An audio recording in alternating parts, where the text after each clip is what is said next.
کہ عمران خان جیل میں ہو، نواز شریف صاحب کی اہلیت بحال ہو اور یہ پارٹی جو ہے یہ ٹوٹ جائے، پاکستان تحریک انصاف۔ تو اس میں محترمہ مریم نواز صاحبہ کو فتح مبارک، ان کی فتح کی مبارکباد دینی چاہیے کہ انہوں نے جس انداز سے چاہا اس ملک میں پلڑے برابر کر لیے۔ پریولیج کا سینٹ چیئرمین آنے والے موجودہ ان کی جو بل پاس ہوا ہے، میں درخواست کروں گا کہ ہمارا ایوان جو ہے اس بل کو جو ہے سپورٹ نہ کرے۔ جناب والا، یہ ہم جو پروٹوکول استعمال کرتے ہیں نا، یہ ڈالے آگے پیچھے جو ہوتے ہیں، جب اقتدار چلا جاتا ہے پھر پولیس ہوتی ہے، آگے نہیں ہوتی۔ لوگ جب دیکھتے ہیں آگے پیچھے سائرن بجتے ہوئے یا پولیساں جڑی جو ڈالوں میں بیٹھی ہوئی دیکھتے ہیں، پولیس جو ہے، لوگ گالی دیتے۔ ناظرین، جو ہمارا پینل ہے ان سے ہم بات کریں گے کہ آرٹیکل 62 کے تحت 5 سال سے زیادہ نااہلی کی سزا نہیں ہوگی، کیا یہ بات طے ہو گئی ہے؟ پھر خواجہ آصف کی جو سینٹ چیئرمین کی برات کے بعد پر تنقید کی گئی اس پر بات کریں گے۔ پھر کیا IMF کا سمجھوتا سمجھے ہو گیا ہے؟ اور پھر بات کریں گے نواز شریف صاحب کی واپسی کی، because that's the big question in the future of Pakistani politics. علاوہ یہ کہ الیکشن ٹائم پہ ہوں گے، عمران خان صاحب کا کیا فیوچر ہے، وہ تو بہرحال ہے معاملات، بٹ یہ بھی اہم معاملہ ہے۔ ہمارے ساتھ اس وقت موجود ہیں ناظرین مظہر عباس صاحب، سینئر جرنلسٹ، اینالسٹ اور بڑی دہائیوں پر محیط ہیں، ان کی جو پاکستان کی پالیٹکس کو دیکھنا ہے، اینالسٹ بھی ہیں اور لکھتے بھی ہیں، اینکر بھی ہیں۔ شکریہ مظہر صاحب جوائن کرنے کا۔ حبیب اکرم صاحب ہیں، سینئر جرنلسٹ، اینالسٹ، اینکر، اپنا پروگرام کرتے ہیں سنو حبیب اکرم کے ساتھ، اور یہ ویلاگر بھی ہیں۔ اور ساتھ ہمارے ہیں ہمارے اپنے سلیم بخاری صاحب، چیف ایڈیٹر ڈائریکٹر ڈیجیٹل، اور ساتھ اپنا شو بھی کرتے ہیں سلیم بخاری شو۔ آپ سب کا بہت شکریہ پروگرام میں آنے کا۔ تو ویری کوئکلی حبیب، آپ ذرا اس پہ کامنٹ کیجیے گا۔ سب سے پہلے یہ کہ جو آج 63(1)(f) میں ترمیم ہوئی ہے۔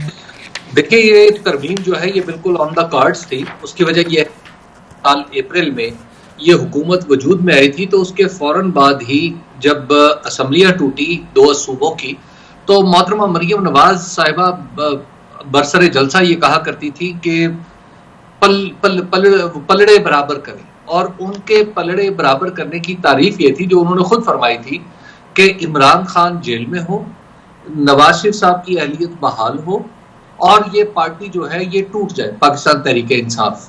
تو یہ بالکل وہ صورتحال تھی۔ انہوں نے کہا چونکہ 2017 اور 18 کے درمیان ان کا پرسپشن ہے کہ ان کے ساتھ یہ ہوا تھا، تو لہٰذا اب یہ تینوں چیزیں ہونی چاہیے۔ تو اس میں قانون میں تبدیلی ہوئی، یہ کوئی میٹر نہیں کرتا، عدالت کے اوپر، عدالت کے اندر کیا ہوا یا باہر کیا ہوا، یہ بھی کوئی میٹر نہیں کرتا۔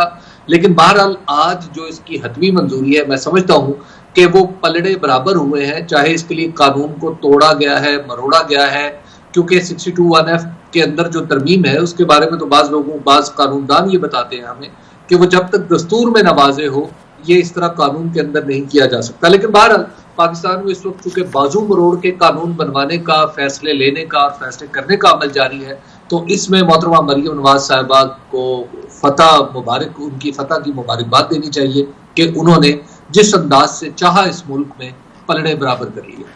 جی مظہر، پلڑے برابر کیے جس طریقے سے وہ چاہتی تھی، اس کا قانون سے کوئی تعلق نہیں، توڑ مڑوڑ کے کیا گیا۔ شکریہ نسیم، بہت لوڈڈ آپ کے کوسچنز ہیں، اور میرا خیال ہے آپ یہ پروگرام اگر 2 حصوں میں کریں تو زیادہ بہتر ہے، کیونکہ ہر سوال جو آپ نے اٹھائے ہیں وہ بہت طویل جواب۔ اب ذرا تھوڑا سا لوڈڈ کو ایکسپلین کر دیں ناظرین کے لیے، کیا مطلب لوڈڈ کا، تھوڑا میں بھی مسئلہ یہ کہ آپ ایک ایک ٹاپک اٹھا لیں، آپ یہ سینٹ کے چیئرمین کی برات کا اٹھا لیں، ایک ایسے ملک میں جہاں جو ہے وہ 2 وقت کے لوگوں کو کھانے کے لالے پڑے ہوئے ہیں، وہاں آپ چیئرمین سینٹ کے لیے ایسی برات کہیں، اور خواجہ آصف صاحب نے پروٹوکول کی بات کی تو کہیں نا اپنے وزیر اعظم سے کہ پروٹوکول ختم کریں۔ پروٹوکول تو جو سیاستدان ہیں وہ جب وزیر ہوتے ہیں تو اس کو VIP پروٹوکول ملتا ہے، اور جب وہ وزیر نہیں ہوتے تو جیلوں کا پروٹوکول ملتا ہے۔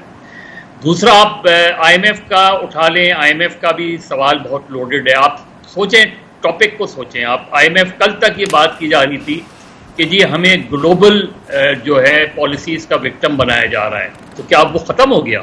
اگر آپ کا IMF کے ساتھ معاہدہ ہو جاتا ہے تو وہ جو گلوبلی آپ کو آئسولیٹ کرنے کی بات ہو رہی ہے تو کیا وہ ختم ہو جائے گی؟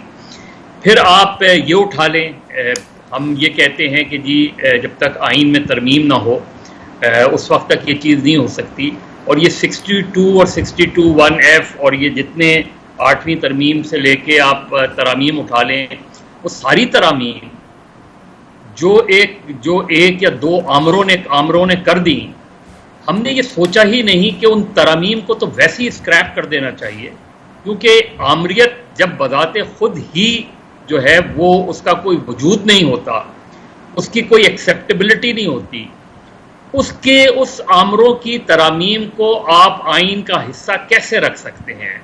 یہ عجیب و غریب سوالات ہیں کہ ہم آج یہ ڈیبیٹ کر رہے ہیں کہ یہ نہیں نکالے جا سکتے، تو یہ آئے کیسے، کس طریقے سے آئے یہ چیزیں؟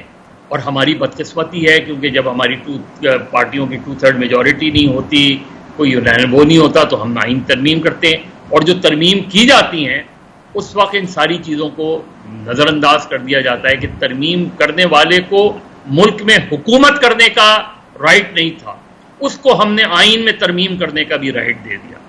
ہمارے جوڈیشل سسٹم کو دیکھ لیں، وہ ترازو جس کو بالکل توازن ہونا چاہیے تھا، اس میں آج تک 1960 کے بعد سے آج تک وہ جو ہے وہ کہیں نہ کہیں جھکا نظر آتا ہے، اس میں توازن آج تک نظر نہیں آتا۔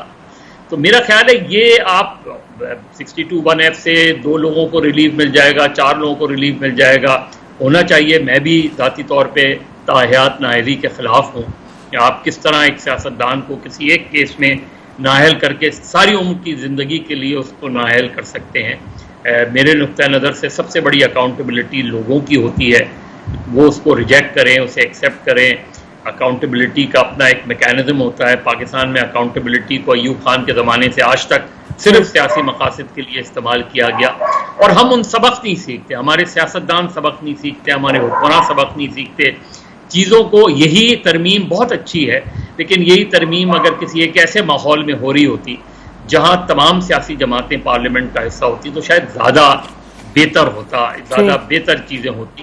بہرحال یہ جو ہے اس پہ بظاہر یہی لگ رہا ہے، جس طرح نیب کا آپ سوچ لیں کہ نیب میں بظاہر کیا لگ رہا ہے نہیں، میں یہ کہہ رہا ہوں کہ جو پچھلی حکومت نے نیب میں آپ سوچیں جو ترمیم کی تھی کہ 90 روز کے لیے آپ کو اٹھا کے لے جاتے تھے اور آپ بیل بھی نہیں کرا سکتے تھے، آپ کورٹ ہی نہیں جا سکتے تھے، آج اس کا فائدہ، آج وہ ختم کی گئی ہے، تو اس کا فائدہ موجودہ اپوزیشن لیڈر کو بھی ہو رہا ہے اور آئندہ بھی شاید ہو۔